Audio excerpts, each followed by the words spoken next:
গল্প শুরুর আগে আপনাদের কাছে একটি বিশেষ অনুরোধ। আমাদের চ্যানেল দ্য ওয়ান্ডার ইন বুকশেলফকে সাবস্ক্রাইব করুন। আপনাদের সহযোগিতা এবং ভালোবাসা আমাদের একান্ত কাম্য। ধন্যবাদ।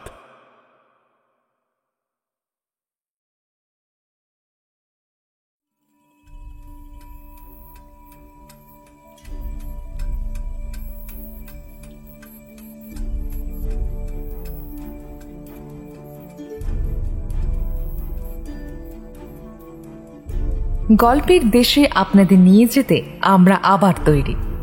বিচিত্র এই দেশ রোমাঞ্চ এবং রহস্যে ভরা। সাহিত্যের এক বিপুল সম্ভার নিয়ে আমাদের বিশেষ প্রয়াস the wonder in bookshelf.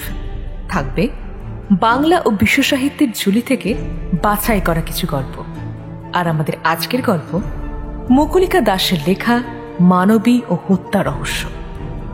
Mukulika Das পদার্থবিদ্যায় স্নাতকোত্তর। ছেলেবেলা থেকে লেখালেখি শুরু করলেও তার সাহিত্য জগতে প্রবেশ ফেসবুকের হাত ধরেই। বর্তমানে অডিও স্টোরিতে নিয়মিত কাজ করে চলেছে। নজর, ক্যানভাস, জ্যোৎস্না, রক্ত, আগুন পাখি, পিউ, নির্বাক স্মৃতির অতলে ইত্যাদি তার উল্লেখযোগ্য কাজ। সম্প্রতি তার প্রথম একক সংকলন 10 কর্ণের আখ্যান প্রকাশিত হয়েছে সপিজেন বাংলার প্রকাশনী থেকে।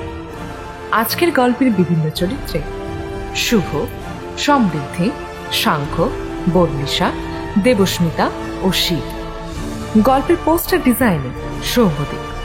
সমগ্র পরিচালনায় আমি সমৃদ্ধি ও শুভ। শুনতে থাকুন আজকের গল্প মানবী ও হত্যা রহস্য।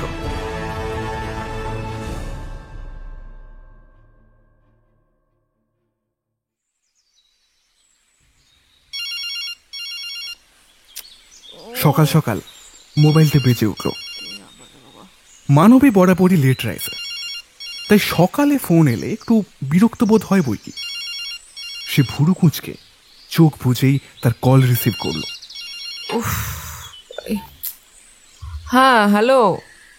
হ্যালো মোনা, মোনা শুনতে পাচ্ছিস? তনু, কি রে, তোর গলা কাঁপছে কেন? তড়াক করে উঠে পড়ে মানবী। ঘুমের রেশ কেটে গেল এক ধাক্কায়। তনুজার গলা এত টেন্সড শোনাচ্ছে কেন? মোনা, আমি ড্রাইভারকে পাঠিয়ে দিয়েছি, ঘন্টা দুয়েকের মধ্যে হয়তো পৌঁছে যাবে। তুই জলদি একটু রেডি হয়ে নে, তোকে রাউটাঙে আসতে হবে। হঠাৎ মানে, আর তুই তো জানিস আমার এত মানে। মোনা, আমি জানি তোর কাজের বিশাল চাপ, সব জানি, বিশ্বাস কর। এই জন্যই তো তোকে এই ভ্যাকেশনে আনার ইচ্ছা থাকলেও আনতে পারিনি। কিন্তু এখন তোকে ছাড়া কোনো উপায় নেই রে। তুই প্লিজ একবার আয়, আমি ভীষণ হেল্পলেস ফিল করছি। ওকে ওকে ওকে ওকে, ডোন্ট ওয়ারি, এসে বাকি কথা হবে, আমি আসছি।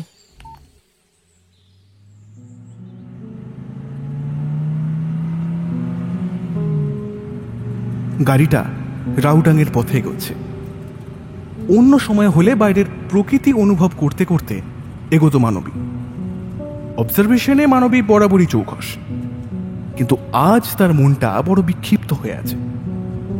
তনুজার সঙ্গে ওর বন্ধুত্ব প্রায় 1.5 বছরের, ইউনিভার্সিটিতে আসার পরপরই। মেয়েটা মানবীর ওপর বড্ড নির্ভরশীল। কোনো কিছু হলেই সোজা ছুটে আসা তার চাই। এই শীতের ছুটিতে সে ঘুরতে গিয়েছে তার কাজরি পিসির বাড়িতে। কাজরি পিসি ওর অনাত্মীয়া হলেও তনুজার কাছে ওর দ্বিতীয় মায়ের মতো সে। তনুর ছোটবেলায় ক্যান্সারে তার মা মারা যান। তখন তার বয়স মাত্র 7। তখন থেকেই কোলে পিঠে করে মানুষ করেছেন ওই মহিলা। স্কুল জীবন অবধি তার সাথে কাটালেও কলেজ জীবন তার শুরু হয় শিলিগুড়িতে। তখন থেকেই তনুজা হোস্টেল লাইফই কাটাচ্ছে।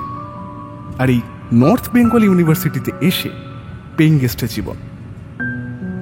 তনুজার আসল বাড়ি কোচবিহারে, বাবা এখনো ওখানেই থাকেন ব্যবসায়িক সূত্রে। তনুজা ও মানবী একই ডিপার্টমেন্টের এবং একই রুমেই ভাড়া থাকে।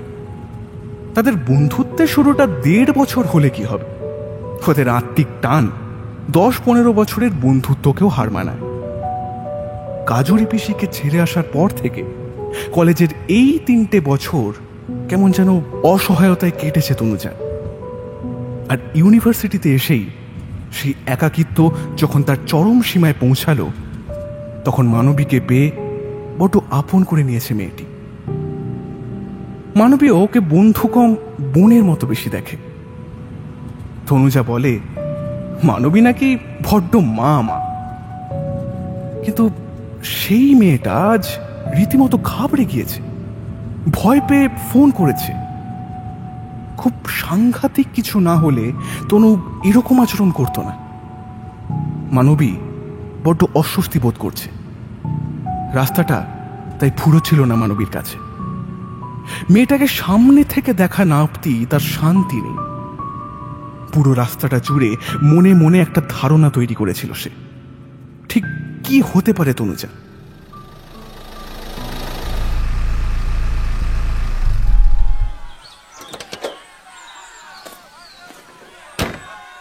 গাড়িটা তনুজার বাড়ির সামনের রাস্তায় এসে থামল।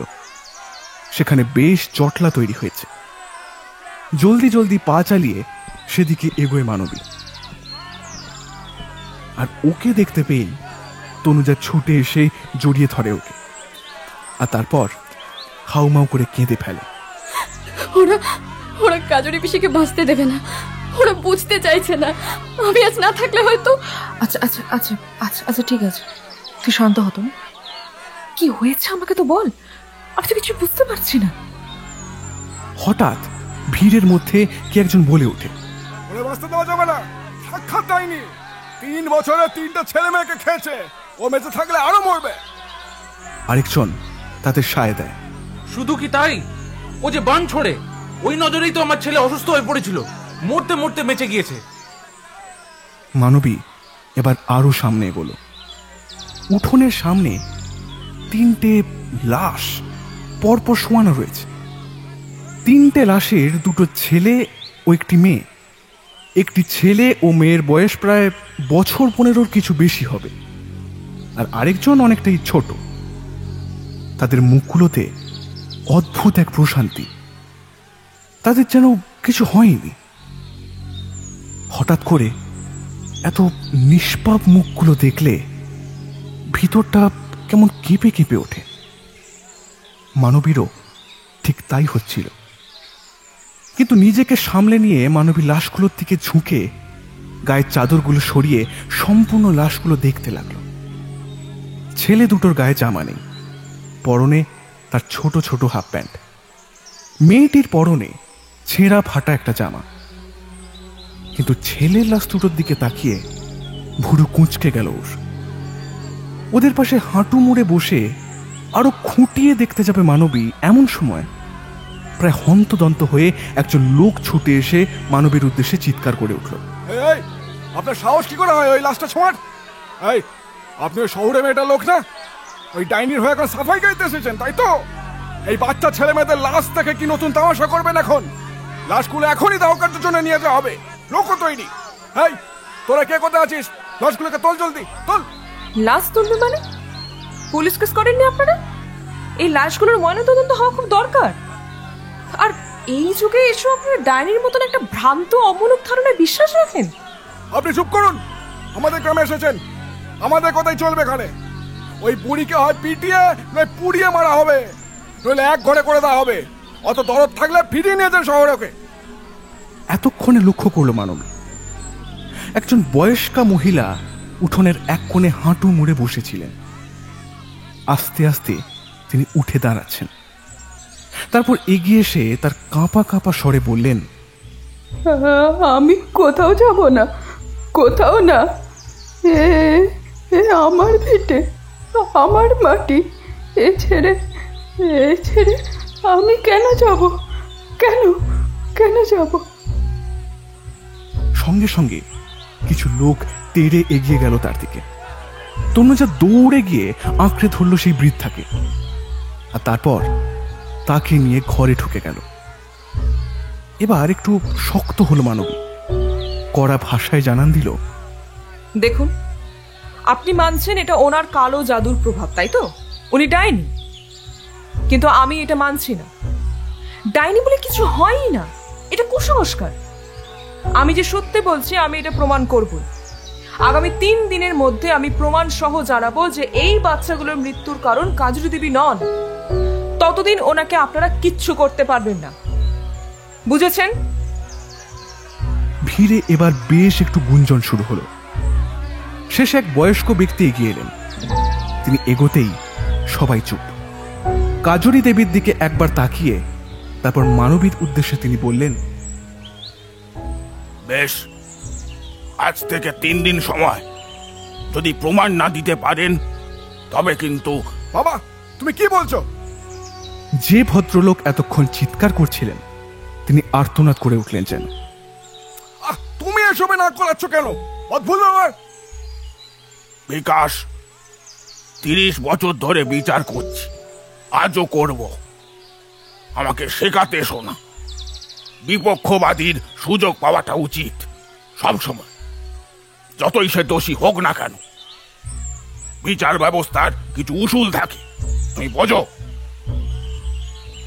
বিকাশ নামে লোকটি কটমট করে মানবীর দিকে তাকায়। লোকের ভিড়ে আবার গুঞ্জন শুরু হয়। সবাই ওনার কথায় সায় দেয়। মানবী আবার বলে, তো এই কথা হয়ে থাকলো, এবার আপনারা দয়া করে ভিড় করে থাকবেন না, আর পুলিশকে খবর দিন। লাশগুলোর পোস্টমর্টম দরকার। ভিড় থেকে আবার চিৎকার ভেসে আসে। না না, ওসব হবে না। বাচ্চাগুলোর লাশ নিয়ে কাটাছেড়া করা হলে ওদের আত্মা মুক্তি পাবে না। ওদের দাহ কার্যের ব্যবস্থা করা হোক এখনই। মানবী বুঝতে পারল এখানে আর গলা ফাটিয়ে কোনো লাভ নেই। এই লোকগুলো কোনো দিনই পোস্টমর্টমের ব্যাপারটা মেনে নেবে না।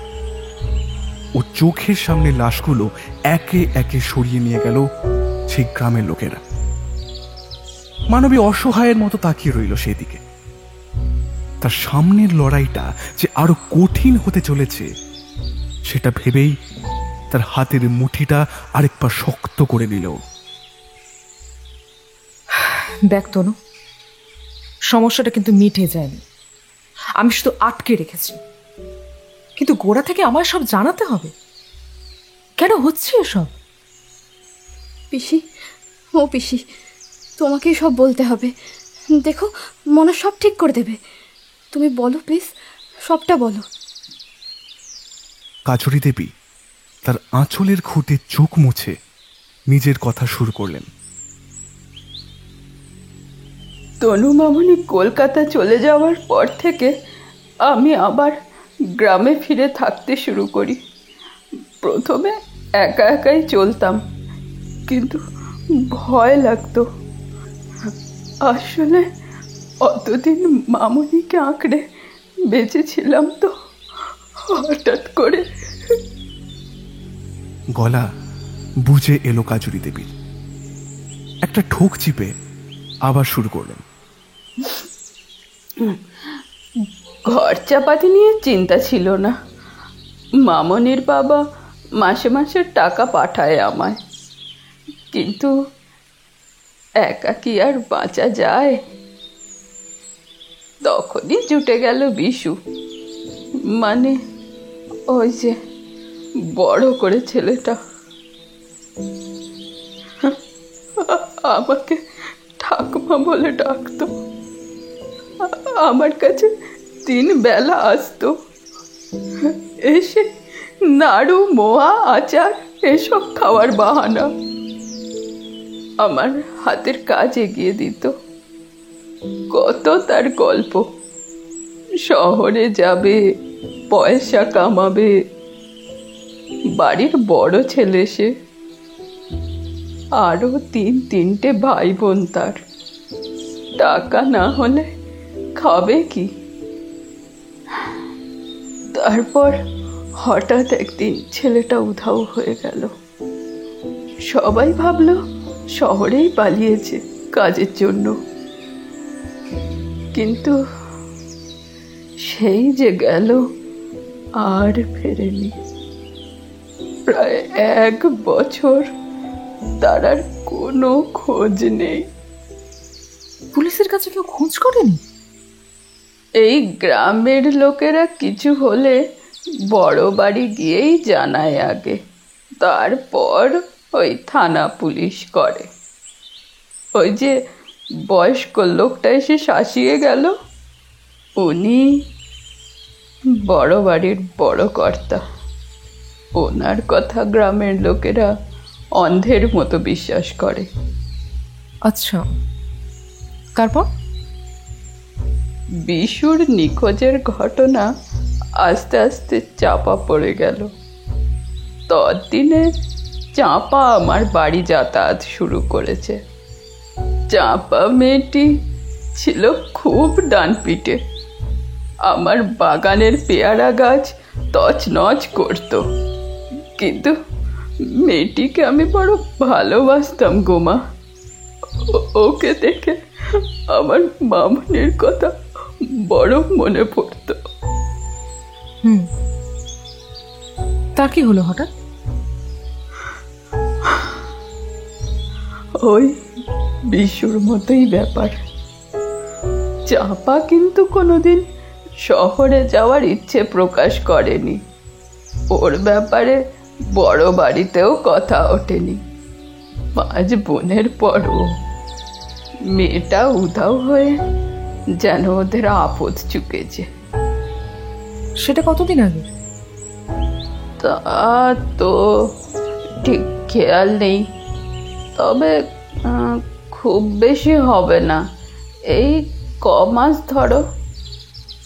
কিন্তু পরপর এমন দুটো ঘটনা ঘটায় আমি খুব ভয় পেয়ে যাই মা। তারপর এই বুধন এসে জুটলো ঘরে। ওই একই, আমার পেয়ারাগুলোর দিকে লোভ। ওই ছোড়াকে কত দূরে ঠেলে দিয়েছি, কিন্তু ও কি আর বোঝে? আমার কাছে ঘেঁষে ঘেঁষে দিন কাটাতো, বাড়িতে মারও খেত।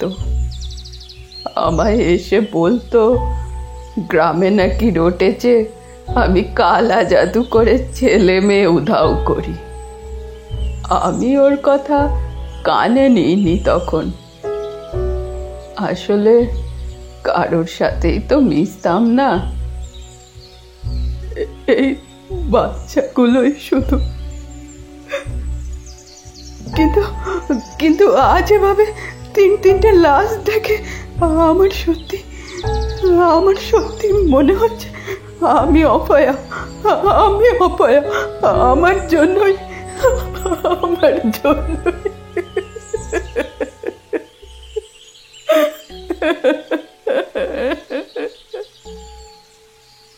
এবার হাউ হাউ করে কেঁদে উঠলেন কাজরি দেবী।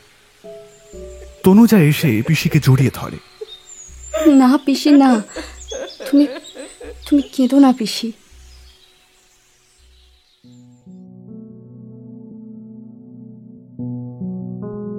বিকেলে উঠোনে বসে বারান্দার দিকে তাকিয়ে আছে মানবী। রাংটাং জায়গাটার নাম আগে শোনেনিও। সামনে যতদূর চোখ যায় সবুজ চা বাগান ধাপে ধাপে সাজানো, আর তার উপর দিয়ে আকাশটা কমই দেখা যায়। কুয়াশা আস্তে আস্তে নেমে আসছে ভূমিতে।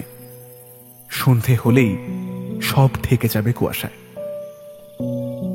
এখানকার ঘর বাড়িগুলো বেশ ফাঁকা ফাঁকা। কারো বাড়িতে কিছু হলেও যেন কেউ জানতে পারবে না। রাস্তায় আলোও নেই, বড় টর্চই ভরসা। তবে ভাগ্যক্রমে ঘরে ঘরে বিদ্যুৎ আছে।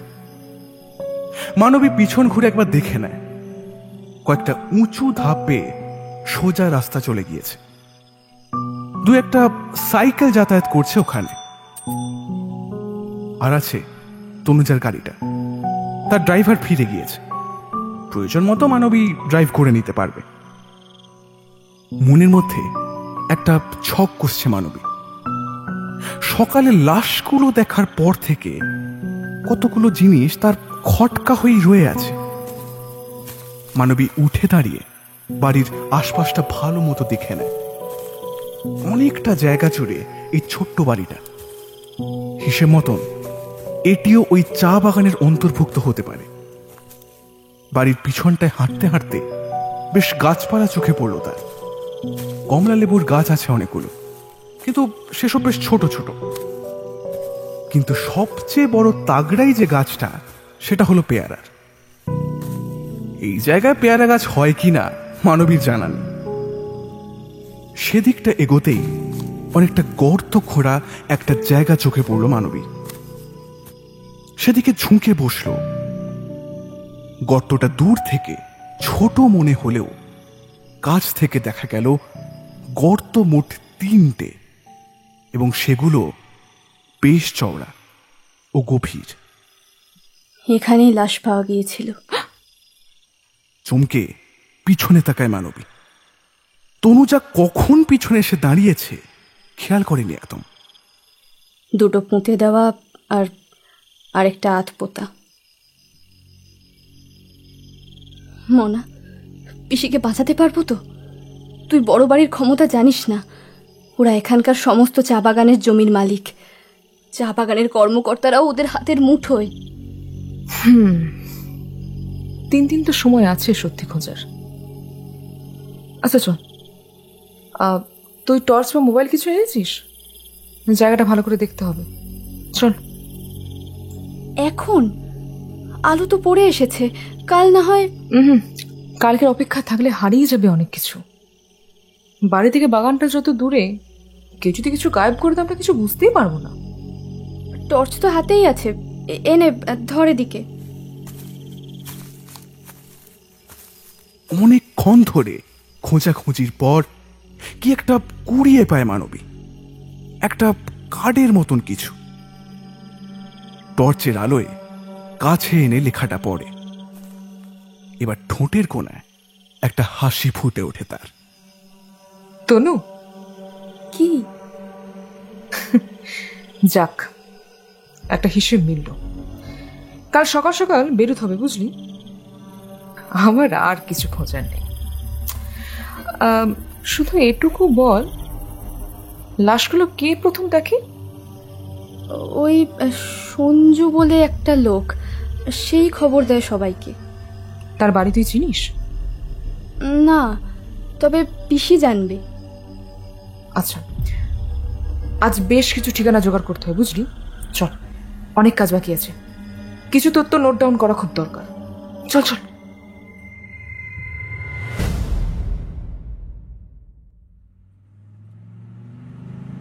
পরদিন সকাল 6টা নাগাদ বেরিয়ে পড়ে ওরা শিলিগুড়ির উদ্দেশ্যে। বেশ কিছু তথ্য জোগাড় করতে হবে তাদের। কুয়াশা তখনও ঘিরে আছে, যদিও রাতের মতো তত গাঢ় নয়। ড্রাইভিং করছিল মানবী নিজেই। মনা, তুই বলবি ঠিক কি করছি আমরা? কোথায় যাচ্ছি? তুই লাশগুলো দেখেছিলি ভালো করে? হ্যাঁ, দেখলাম তো। মুন্ডু দেখেছিস?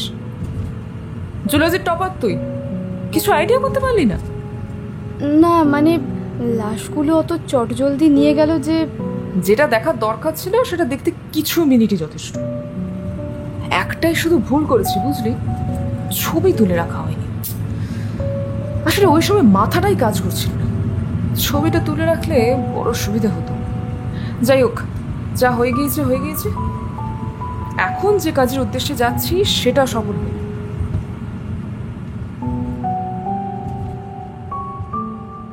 সারাটা দিন ওদের শহরের মধ্যে দিয়েই কাটল। সমস্ত কাজ সেরে তনুজাকে নিয়ে মানবী যখন ফিরছিল তখন ওর মুখে এক তৃপ্তির হাসি। জাল গুটিয়ে এনেছে ঠিকই, কিন্তু প্রমাণ আরো পোক্ত করা দরকার। যদিও তনুজা এখনো সব বুঝে উঠতে পারছে না। মানবী ওকে খোলামেলা ভাবেই কিছু বলছে না। এই মেয়ের এই এক স্বভাব, পুরো কাজ না হওয়া অব্দি কোনো কিছুই পুরোপুরি বলবে না। তবে মানবীকে ও খুব ভরসা করে। ওর ভিতরকার পজিটিভিটি ও বোঝে।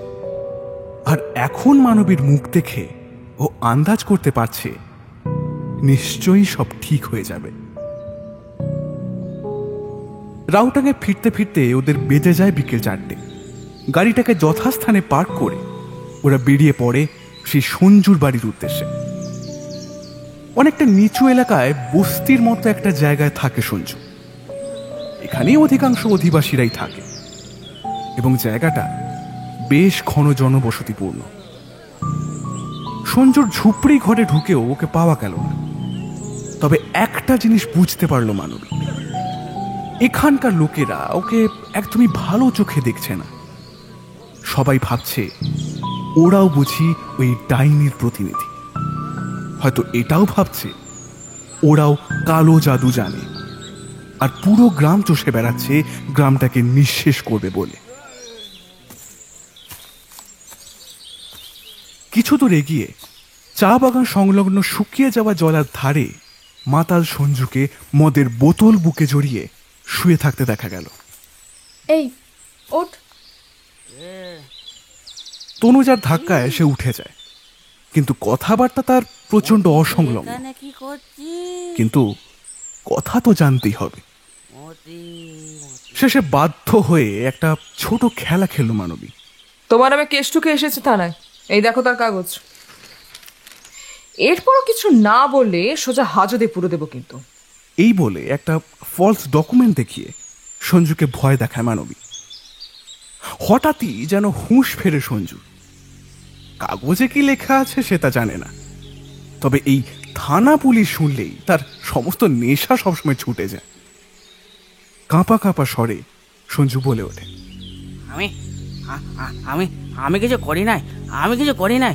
আমাকে বড় বাড়ি থেকে তলব করেছিল ওই ওই বুড়ির বাগানে যেতে কাল সকাল সকাল। ও গিয়েই দেখি ও সব লাশ। ভয়ে আমি বস্তির লোকজনকে তখন জানাই। আচ্ছা, কে ডেকেছিল বাগানে, আর কেনই ডেকেছিল তোমাকে? আমি আমি অনেক টাকা ধার নিয়েছিলাম তো ওই বড় বাড়ি থেকে। খুব চিন্তা ছিল যে কি করে টাকা শোধ করব, কারণ টাকা শোধ করার 3 মাসের সময় পেরিয়ে গিয়েছিল অনেক আগেই। তো কাল সন্ধ্যে নাগাদ আমাকে ওই বড় বাড়ির এক চাকর এসে বললো ওদের হুকুম মেনে ওখানে গেলেই তার আমার সব ওই ধার মকুব হয়ে যাবে। ধার শোধ হবে শুনে আমি আর তখন কারণ জিজ্ঞাসা করিনি। আমার কাছে এর চাইতে ভালো খবর আর কিছু ছিল না গো দিদি, বিশ্বাস করে আর কিছু ছিল না। বুঝলাম। তা আশেপাশে কাউকে দেখেছিলে নাকি? আশেপাশে আশেপাশে কই কই না তো, না তো। তা তোমার এই ধার কি মুকুব হলো? ধার? হ্যাঁ হ্যাঁ, তা হয়েছে বটে। উপরি হিসাবে আবার পরের মাসে শহরের কোন একটা কাজে ঢুকিয়ে দেবে সেটাও বলেছে ওই বড় বাড়ি থেকে। হ্যাঁ। আচ্ছা বেশ, যাও এবার। বলছি দিদি, ও দিদি, ওই যে ওই থানায় আমার নামে যে কেসে কোনো বলছি ওই থানায় আমার নামে কোনো ঝামেলা হবে না তো? মানে বুঝতে আমি কিছু করি নাই দিদি, বিশ্বাস করো আমি জানতাম না ওইসব। কি না, আমাকে যে সাহায্য করো তুমি করেছো। তোমার নামের কেস থানা থেকে তুলে নেব। এখন যাও। আমাকে বাঁচালেন দিদি।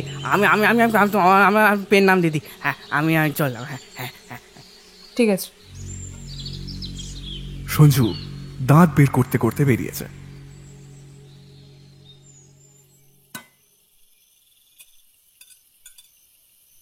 রাতে বাড়ি ফিরে খেতে বসে মানবী আর তনুজা।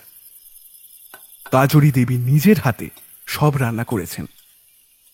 এসব অনুন্নত জায়গায় খাবারে আলাদা একটা স্বাদ থাকে, কারণ খাবারের প্রতিটি উপাদানই সতেজ আর প্রাকৃতিক।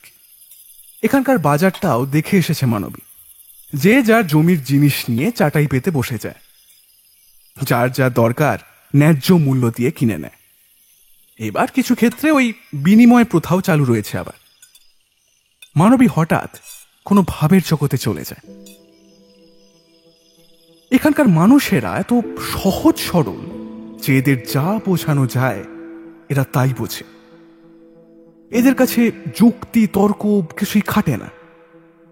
যে অজুহাতটা দিয়ে নিজেদের ব্যর্থতাকে ঢেকে দেওয়া যায় এরা সেটা মেনেই আনন্দিত। এই যে 3টি নিষ্পাপ প্রাণ হারালো, তাতে কি তাদের কোনো দায় নেই? অথচ সমস্ত দোষ এক অশীতিপর বৃদ্ধার ঘাড়ে চাপিয়ে তাকে মিথ্যে অপবাদ দিয়ে নিজেদের দোষের বোঝা হালকা করতে চায়। এর মূল কারণটা কি? অশিক্ষা নাকি খিদে? মনা, তুই ঠিক কি কি বুঝলি আমায় একটু খুলে বলবি? তনুজার ডাকে আবার বাস্তবে ফিরে আসেও। খাবারের পাতে কাজুরি পিসির রান্না করা বন মোরগের পাতলা ঝোলটা ভাতের ভিতর দিয়ে গড়িয়ে গড়িয়ে পড়ছে। সেদিকে তাকিয়ে হঠাৎ মানবীর বড় কষ্ট হয়। এই ঝোলগুলোকে হঠাৎ মনে হতে থাকে সেই 3টে ছেলে মেয়ের তাজা রক্ত। এই রক্তেই রক্তচোষাদের পেট ভরে, তাদের ক্যানাইন তীক্ষ্ণ হয়। এরা সব আধুনিক রক্তচোষার দল। তনুজার কথায় কোনো জবাব দেয় না। মাথাটা পরিষ্কার রাখতে হলে নিজের ভিতরের সমস্ত যুক্তি তর্ক ধরে ধরে সাজাতে হবে ক্রিম্যাটারে। এই সময় আলোচনা করলেই মুশকিল, হাতে তার বেশি সময়ও নেই। কোনো মতে খেয়ে উঠে যায় মানবী। আমি উঠলাম। তনুজাও ওকে বেশি খাটায় না। ও স্পষ্ট বুঝতে পারে কিস্তি মাত দেওয়ার জন্য ঘুঁটিগুলোকে সযত্নে সাজাচ্ছে মানবী। মনে মনে এই ভেবে বেশ তৃপ্ত হয় যে কাজুরি পিসি তার ডাইনি অপবাদের হাত থেকে রেহাই পাবে। পরদিন সকালে ওরা একে একে দেখা করে সেই বাচ্চাগুলোর বাবা মায়ের সঙ্গে। যদিও কেউই ভালোভাবে নেয়নি ব্যাপারটা। মানবীর সাথে ভালো ব্যবহারটুকুও কেউ করেনি। প্রত্যেক বাড়িতে গিয়ে সেই একই প্রশ্ন করে বারবার জিজ্ঞেস করছে ও। আচ্ছা, আপনাদের বাচ্চাগুলো যখন হারিয়ে গিয়েছিল আপনারা খোঁজ করেননি? খোঁজ করে কি লাভ? ওই বুড়ি তো পুঁতেছে ওদের মেরে। কিন্তু তখন তো আপনারা জানতেন না যে ওসব কাজুরি দেবীর কাজ। তখনও আপনাদের একবারও মনে হয়নি যে আপনাদের সন্তানরা কোথায় গেল? থানা পুলিশ কি দরকার? বড় বাড়ির কর্তাই সব, তিনি যা সিদ্ধান্ত নেন তাই হয়। আচ্ছা, আপনারা থানায় অভিযোগও দায়ের করেন না? সেদিন উনি মানা না করলে ওই বুড়ি এতদিনে মরতো, নয় নির্ঘাত গ্রাম ছাড়া হতো। আর আপনিও এত তাবেদারি করতে পারতেন না, তাই না?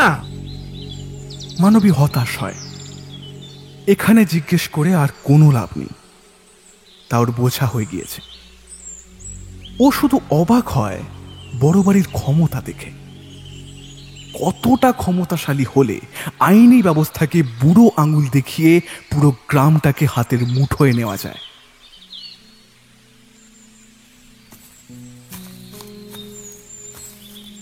মনা, এদের ছেলেমেয়েরা এত অনাদরে বাড়ে কেন? ছেলে মেয়ে বাড়ি থেকে পালিয়ে গেলেও এদের কোনো হেলদোল ছিল না। এটাই যেন স্বাভাবিক। সেই সময় কোনো শোক নেই, তাপ নেই, আর দুদিন আগে তাদের লাশ দেখে যেন টনক নড়ল। এ কেমন ভালোবাসা! আসলে এদের খুব একটা দোষ দেওয়া যায় না রে তনু। এরা সন্তান জন্ম দিয়ে অব্দি পস্তায়। আসলে এত দারিদ্র, এত দুর্দশার মধ্যে কি খাবে বলতো ওদের? বাড়ি থেকে পালিয়েছে ভাবলেও এটা ভেবে নিজেদের সান্ত্বনা দেয় যে দুটো খেতে পেয়ে বেঁচে আছে ওরা। চোখের সামনে ক্ষুধায় কষ্ট পাওয়া সন্তানের চেহারা দেখা যে কতটা কষ্টের, বাবা মা না হলে সেটা বোঝা যায় না। যে মুহূর্তে এরা জানলো যে তাদের সন্তানেরা আর নেই, তারা আর কোনোদিন ফিরবে না, তখনই তারা ভেঙে পড়ে। সন্তানের প্রতি নিজেদের না দিতে পারা প্রত্যেকটা হিসেব গোজামিল করে মিলিয়ে দেয়, কাউকে দোষারোপ করে। এক্ষেত্রে কাজুরি পিসি তাদের অনুতাপে দোষারোপের বলি, বুঝলি? সত্যি রে তনু, এখানে না এলে জীবনের একটা দিক দেখা হতো না আমার। মানুষ যে ঠিক কতটা অসহায়, কতটা নির্বোধ, খিদের যন্ত্রণার চাইতে বড় যন্ত্রণার কিচ্ছুতে নেই, কিচ্ছুতে না। তনুজা আর কি বলবে, মাথা নিচু করে সবটা শোনে। হাঁটতে হাঁটতে চলে আসে বড় বাড়ির কাছে। সেখানকার চাকর বাকরের সঙ্গে কথা বলে অনেক কিছু জেনে নেয় মানবী।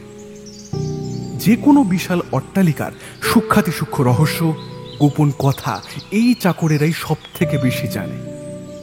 বিশেষত যে চাকরেরা পুরনো, তারা গোপন ঘটনার অনেক সময় প্রত্যক্ষদর্শী। অন্দরমহলে এদের যতটা সহজে আনাগোনা করার সুযোগ ততটা হয়তো বাড়ির সদস্যদেরও কারো থাকে না।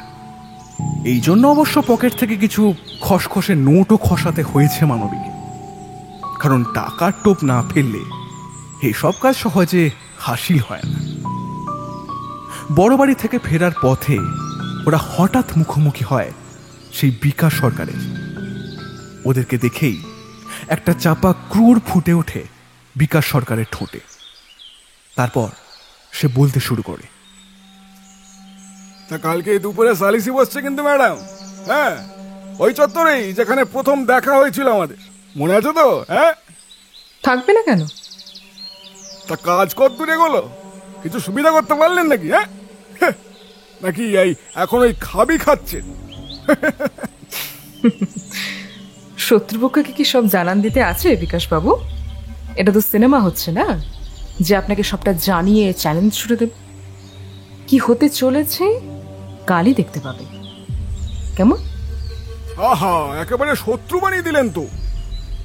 আপনাদের মতো ইয়ং মেয়েরা যদি এইভাবে আমাদের মতন ব্যাচেলার ছেলেদের বিরুদ্ধে গিয়ে দাঁড়ায়, তাহলে রক্ত তো গরম হওয়াটাই স্বাভাবিক, তাই না?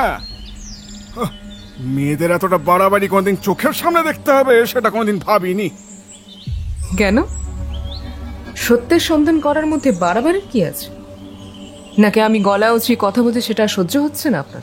তা তো সহ্য হচ্ছে না বটেই, কিন্তু সেই আওয়াজ দ্বিতীয়বার যাতে না ওঠে সেই ব্যবস্থাও আমরা করছি। বেশ, আপনি আপনার মতো ব্যবস্থা নিন আর আমি আমার মতো। আর কথা বাড়ানোর কোনো ইচ্ছা আমার নেই। আসছি, নমস্কার। ওরা বাড়ি ফিরে আসে।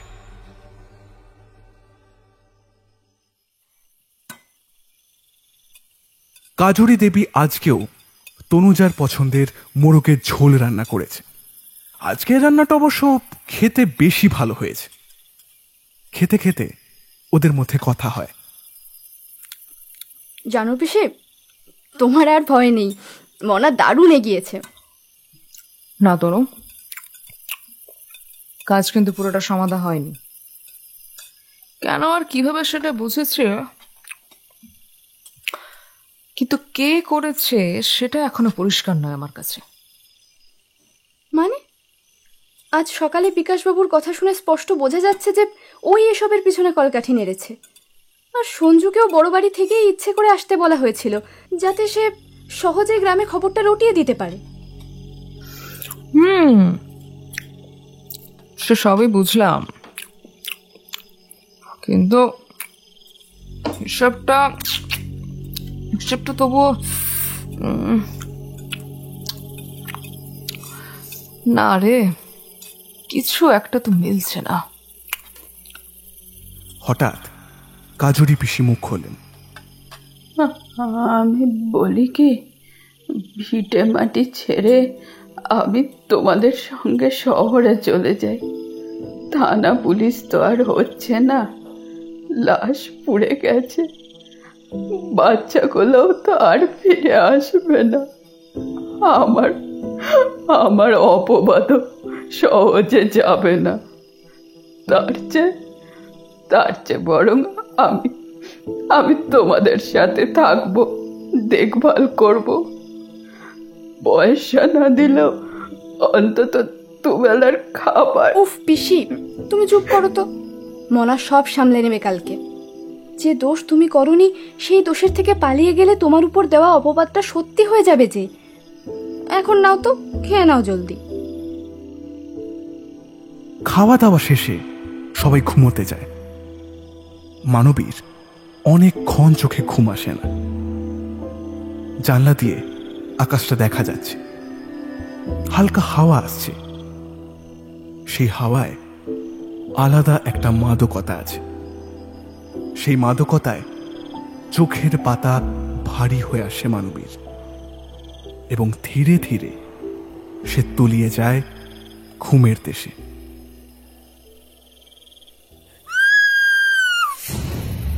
হঠাৎ মাঝরাতে আচমকা এক চিৎকারে ঘুম ভেঙে যায় মানবীর। বিছানা হাতড়ে ও দেখে তনুজা নেই।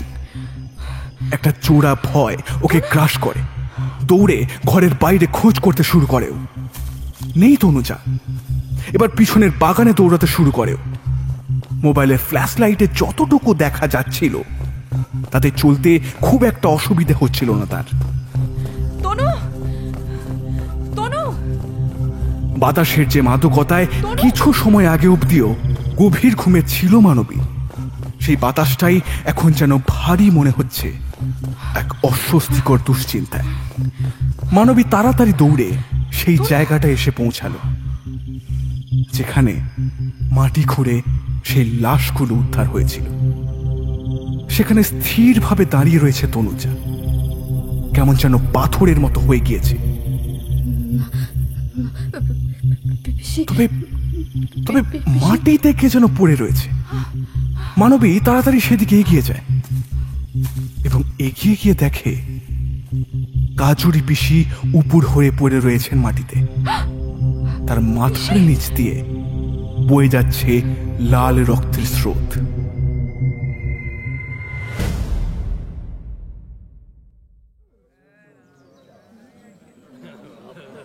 পরদিন দুপুর 12টা নাগাদ চটলা তৈরি হয় কাজুরি পিসির উঠানে। এবার রীতিমতো গোল মিটিং বসেছে, কিন্তু মানবী, তনুজা বা কাজুরি পিসি কারোরই কোনো দেখা নেই। মানবী, তনুজা আর কাজুরি পিসি প্রায় 1 ঘন্টা বাদে ঢোকে। কাজুরি পিসির মাথায় মোটা করে পট্টি দেওয়া, তাকে অনেকটা দুর্বল দেখাচ্ছিল। তনুজা পিসিকে নিয়ে ঘরের উঠোনটায় গিয়ে বসে। গ্রামের অনেক লোকই কাজুরি পিসির দিকে ঘৃণা ও বিদ্বেষ ভরা চোখে তাকায়। ওরা ঢুকতেই এক বিদ্রুপের হাসি হাসেন বিকাশ সরকার। যদিও কাজুরি পিসিকে সুস্থ অবস্থায় দেখে তাকে খানিকটা আশাহত দেখায়। কি এখনো প্রমাণ খুঁজে বেড়াচ্ছেন নাকি? বেচারীরা প্রমাণ না পেয়ে। আগে না, শুধু আপনাদের নোংরা চালকে ভেস্তে দিয়ে এলাম। কাল রাতে কাজুরি পিসির উপর অ্যাটাক হয়। অপরাধী ভেবেছিল উনি মারা যাবেন, কিন্তু দুর্ভাগ্য উনি বেঁচে আছেন। এবার মুখটা শুকিয়ে যায় বিকাশ সরকারের। বড় বাড়ির বড় কর্তা এবার বলতে শুরু করলেন, দেখুন, আপনি যদি প্রমাণ জোগাড় করেছেন তো সবাইকে বলুন। এমনিতেই সবাই বড় উদ্গ্রীব হয়ে আছে। বেশ, শুরু করছি। আমি এই বিষয়টা নিয়ে এত সাহসী হতাম না যদি লাশগুলো নিজের চোখে না দেখতাম। এক্ষেত্রে তনুজা আমাকে খুব সাহায্য করেছে। ও সকাল সকাল আমাকে আসতে বাধ্য না করলে আপনারা লাশগুলো পুড়িয়ে দিতেন, আর আমার আর কিছুই করার থাকতো না। বিকাশ সরকারকে দেখে বোঝা যায় তিনি খানিকটা ঘাবড়ে গিয়েছেন। সেদিকে তাকিয়ে মানবী খানিকটা বাঁকা হাসি হাসে। এরপর মানবী তনুজার দিকে তাকিয়ে বলে, তনু, লাশগুলো ভালোভাবে দেখলে তুইও পার্থক্য বুঝতে পারতিস। লাশগুলো দেখেই আমার কেমন সন্দেহ হয়। কেন সন্দেহ আর কি আছে? হ্যাঁ, কি সন্দেহ করছেন আপনারা? ভিড়ের মধ্যেই কেউ একজন বলে ওঠে, আছে, অবশ্যই আছে। আপনারা বুঝতেন যদি বুদ্ধিটা সামান্য খাটাতেন। প্রথম ছেলে মেয়ে দুজন অনেকদিন আগে থেকেই নিখোঁজ। ধরে নিলাম সে নিখোঁজ হওয়ার পিছনে কাজুরি পিসির হাত। তাহলে এতদিন তিনি ছেলে মেয়েগুলোকে কোথায় লুকিয়ে রেখেছিলেন? আর যদি ধরেই নি কালা জাদু বা জাদুটোনা ইত্যাদি করে তিনি ছেলে মেয়ে দুজনকে হত্যা করেছেন এবং সেই লাশ ওই বাগানের মাটিতে পুঁতেছেন, তবে সেই লাশ সেদিন উদ্ধার হওয়ার পর পচে গলে যাওয়া উচিত ছিল। কই, তা তো হয়নি। গ্রামবাসীরা হাঁ করে মানবীর কথা শুনছিল। তারাও এখন গভীরভাবে বিষয়টা ভাবতে শুরু করেছে। ভিড়ের মধ্যেই একজন বলে উঠল, কেন সন্দেহ হওয়ার কি আছে? সেটাই তো বলছি। ওই ছেলে মেয়ে দুজন অনেক আগেই মারা গিয়েছিল এবং তাদের লাশ কোনো বেসরকারি মর্গে বেআইনিভাবে সংরক্ষণ করে রাখা হয়েছিল। একমাত্র বুধনের মৃত্যু হয়েছে কয়েকদিন আগে। বুধনের মৃত্যুর পর চমৎকার ভাবে ওই দুটো লাশকে একত্রিত করে কাঁচা একটা খেলা খেলতে চেয়েছিল প্রতিপক্ষ। কাজুরি পিসিকে ডাইনির অপবাদ দিয়ে হত্যা করতে বা গ্রাম ছাড়া করতে চেয়েছিল। আপনি কি করে বলছেন সব? ওই লাশ দুটো যে মর্গে ছিল আপনাকে কে বললো? এতক্ষণে মুখ খুললেন বিকাশ সরকার। আগে আমি নিশ্চিত না হয়ে চোরকে ধাপ্পা দিন না বিকাশবাবু। ওই লাশ দুটো ছিল অসম্ভব ফ্যাকাশার ভীষণ শক্ত। একটু ভালোভাবে দেখলেই বোঝা যাচ্ছিল লাশ দুটোর ঠোঁট কি ভীষণ সাদা। আর খুব কাছ থেকে লাশ দুটোকে দেখেই আমি বলছি ওই লাশ দুটো থেকে ফরমালিন জাতীয় কেমিক্যালের গন্ধ তখনও আসছিল। বোধনের লাশে না এরকম গন্ধ ছিল, না তেমন ফ্যাকাশে ভাব ছিল, আর না তার ঠোঁটে অসম্ভব সাদা দাগ ছিল, বরং হালকা লালচে ভাব তখনও তাতে ছিল, যেটা সহজেই প্রমাণ করে মৃত্যু খুব বেশি দিন হলেও হয়নি। মনা, তুই এত কিছু দেখে ফেললি এত সহজে? বলে উঠল তনুজা। ওটাই তো বললাম, ওই সময় না ঘাবড়ে যদি তুইও ঠান্ডা মাথায় দেখতিস সবটাই বুঝতে পারতিস। কিন্তু এত সবের কারণ কি? সেটাও লাশ থেকে আন্দাজ করেছিল। প্রথম দুটো লাশে কোমরের খানিকটা পিছন থেকে একটা লম্বা সেলাইয়ের দাগ ছিল। বোধনের লাশটা সেটা দেখার সুযোগ যদিও আমি পাইনি, তবে আন্দাজ করা যায় সেটাতেও একই রকম কাঁচা সেলাইয়ের দাগ থাকবে। মানে? হতবাক হয়ে যায় তনুজা। ঠিকই ভাবছিস তনু, কিডনি পাচার চক্রের সঙ্গে যুক্ত আছে শত্রুপক্ষ, আর এই গরিব বাচ্চাগুলোকে কাজের টোপ দেখিয়ে শহরে নিয়ে গিয়ে তাদের অঙ্গচ্ছেদ করাই ছিল তাদের প্রধান কাজ। এই ধরনের অঙ্গচ্ছেদের পর বেশিরভাগ বাচ্চাই ধকল নিতে না পেরে মারা যায়, আর তাদের লাশ বেয়ারিশ হয়ে বেআইনিভাবে সংরক্ষিত থাকে কোনো বেসরকারি মর্গে, যাদের নাম সরকারি খাতায় নেই। হ্যাঁ, কি বলছিস এসব? তনুজার গলায় শুধুই বিস্ময় ঝরে পড়ছে। গ্রামবাসীরাও হাঁ হয়ে শুনছে সেই মানবীর কথা। একদমই তনু, তোকে বলেছিলাম না খিদের কাছে বাকি সব যন্ত্রণা হার মানে। ভালো করে খোঁজ নিয়ে দেখেছি, বড় বাড়ির এত অর্থ, এত প্রতিপত্তির মূল কারণ এই কিডনি পাচার চক্র, যা আজ নয় চলে আসছে প্রায় কয়েক বছর ধরে, যেদিন থেকে বড় বাড়ির ক্ষমতা ওই বিকাশ সরকারের হাতে এসেছে।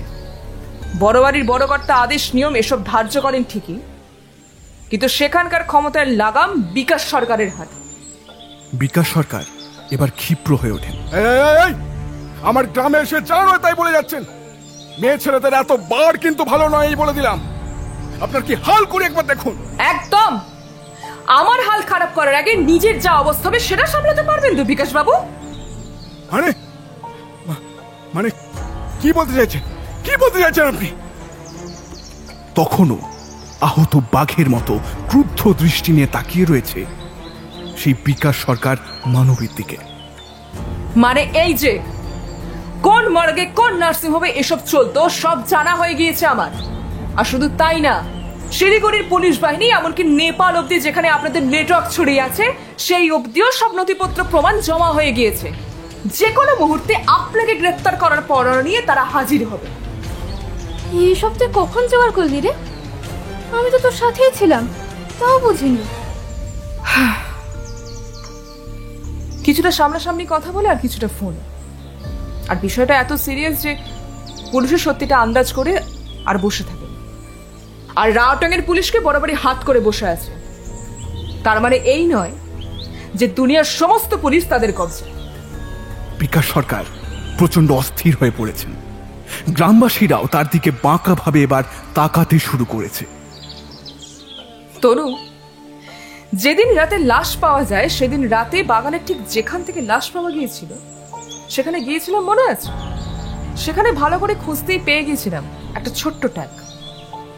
দেখবি বিভিন্ন মর্গে লাশের পায়ের সাথে নাম্বার ছড়ানোর জন্য কার্ডের মতো একটা কিছু একটা ছোট্ট ঝুলিয়ে দেওয়া থাকে, সেটাই ওই ট্যাগ। সেটাতে খুব ছোট্ট করে একটা নার্সিং হোমের নাম লেখা ছিল। সেটা হাতে পেতেই আমি আর দেরি করি, খোঁজখবর নিয়ে সেই নার্সিং হোমের উদ্দেশ্যে চললাম। তনু, তুই এত ডিটেলস তুই জানতিস না। আমার সাথে ছিড়ি বটে, কিন্তু ইচ্ছে করে সবটা খুলে পড়িনি। সব রহস্যের খোলাসা সবার সামনে হোক সেটাই আমি চেয়েছিলাম। যদিও নার্সিং হোমে সবটা সহজে জানতে পারিনি, আঙুল পাকাতে হয়েছিল অনেক। এবার ভিড়ের মধ্যে একটি লোক এগিয়ে এসে চিৎকার করে, তাহলে ওই বুড়িকে এইসবের মধ্যে জড়ানো হয়েছিল কেন? এই কেনর কারণটা বুঝতে আমাদের একটু পিছিয়ে যেতে হবে। কাজুরি পিসের এই জমিটা চা বাগানের একদম পাশে এবং মাটিও বাগানের পক্ষে উপযুক্ত।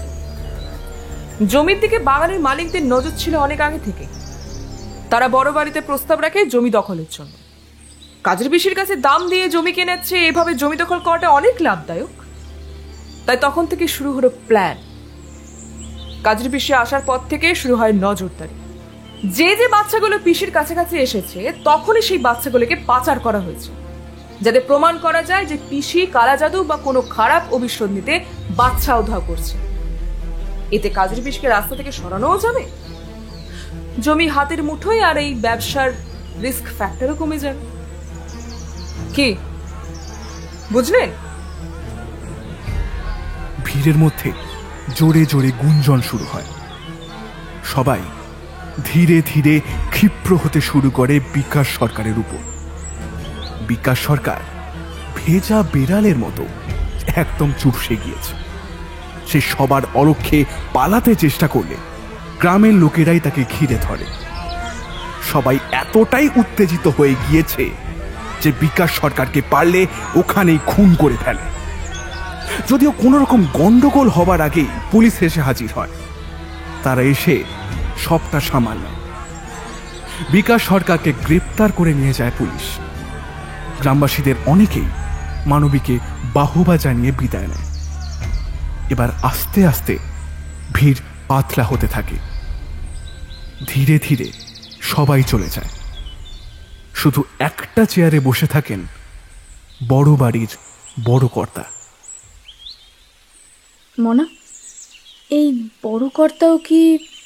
না না, উনি সবটা জানলেও এসব বন্ধ করার কোনো উপায় ওনার জানা ছিল না। উনি নিরুপায় ছিলেন। মানবী এবার কাজুরি পিসি